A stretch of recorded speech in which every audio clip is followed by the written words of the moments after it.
Hello, I am excited to bring you this week's video message from sunny, beautiful Cancun. But it's not the kind of Cancun that you're thinking of. While it is extremely beautiful here and the weather has been awesome, I am visiting my daughter, who is a missionary in the area around Cancun, not in the hotel tourist district, but in far different communities than what those communities look like. And she works with a program called Youth with a Mission, and they work with children. They've built a school over the last 9 years and a community center, as well as they work on individual homes of those within their community and provide support throughout the area. So what turned into a visit with my daughter has really been my wife and I having the opportunity to dig into the work and join her team in just getting to know some marvelous people who work very hard to care and provide for their families in very difficult circumstances sometimes, but they have tremendous grit and perseverance and really work hard to provide for their families. So this has been an awesome week so far, and looking to continue it as well. So let's take a few minutes and review where we have been this past week in transforming our schools from a traditional one to a collaborative one. And this is so important because if we want to see a different school, a different organization, then we must do things differently, whether it's the schedules we create or the structures that we have in place.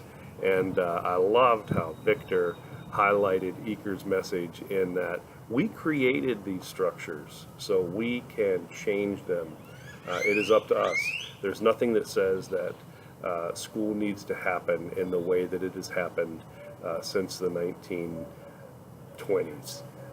We have the flexibility to do things differently, and in fact, I think we have the urgency and mandate to do things differently now because we know that our schools are not achieving the success that we want them to have. And so Art, Catherine, and Tom talked about the schedules that we create for students as well for teachers, and how those impact the ability for teachers to collaborate with one another.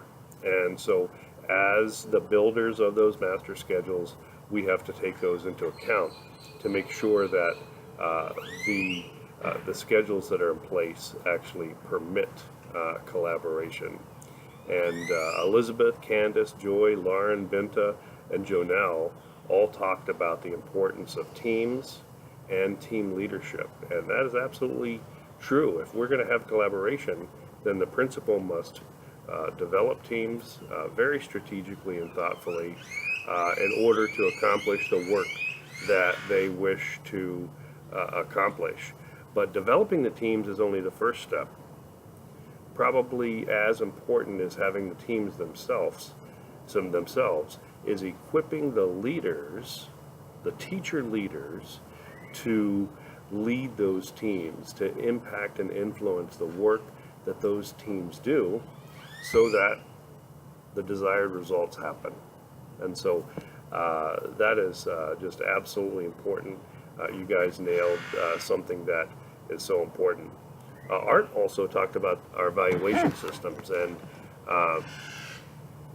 Marcus Buckingham has written many books, but in one of his books, he talks about how biased evaluation systems really are and how ineffective they are. And we have to be very careful that we do not allow our systems, pardon me, I just tapped my computer and something happened here, but I think we got it back.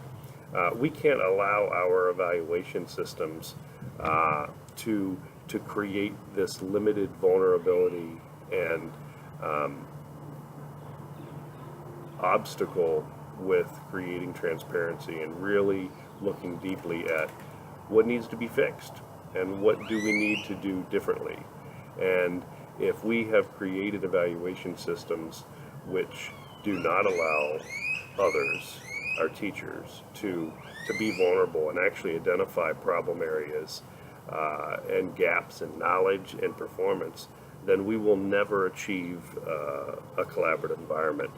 We will have people solely focus on their individual performance and how they can make the mark that they want to get for their personal evaluation. And I also loved how Curtis didn't let vision escape this discussion. He tied it all back to vision, and that is absolutely right. Everything that we do should be connected and should come from the foundation of our vision.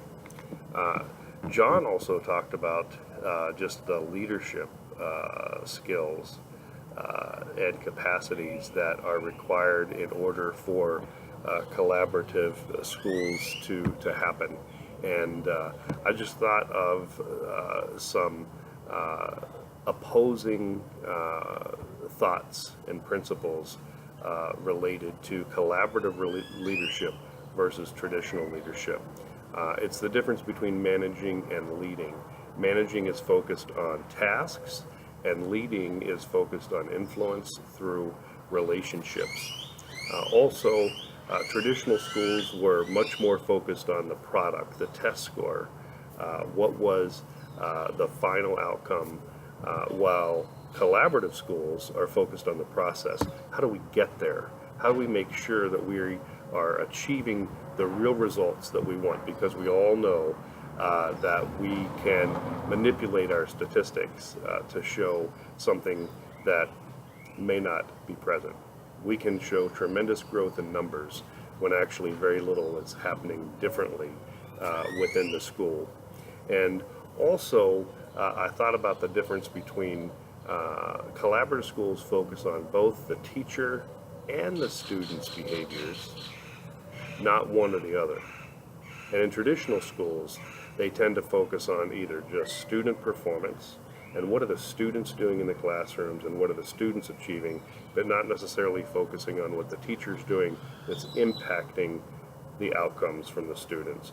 Or they focus on the teacher. What is the teacher doing?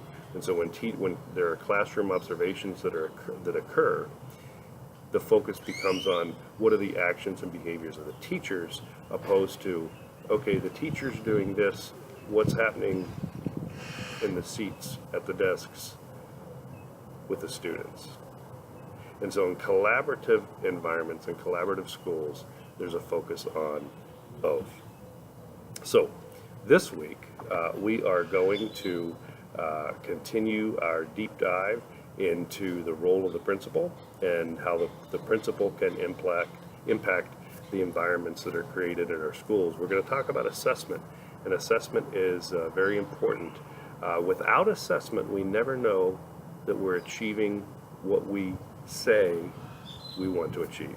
So for assessment to happen effectively, the assessment cycle is we say what we want to achieve, we look at whether we did, but in the middle, we connect the actions with the outcomes and what kinds of things do we do that are positively impacting and influencing the outcome, and what kind of things aren't working, which we need to change. We're also going to look at that nasty two-letter phrase, professional development. That's something that is often something that people do not look forward to, and they feel like it's a waste of their time. And so we want to look at how do we need to rethink about professional development. So I will be back in the country on Friday. I have pretty good internet connectivity, so I'm able to get on the internet and making it through grading your vision portfolio assignments, and I hope to have those completed within the next couple days, in addition to participating in the awesome things that I'm doing here. So have a great rest of your week, and I will see you online.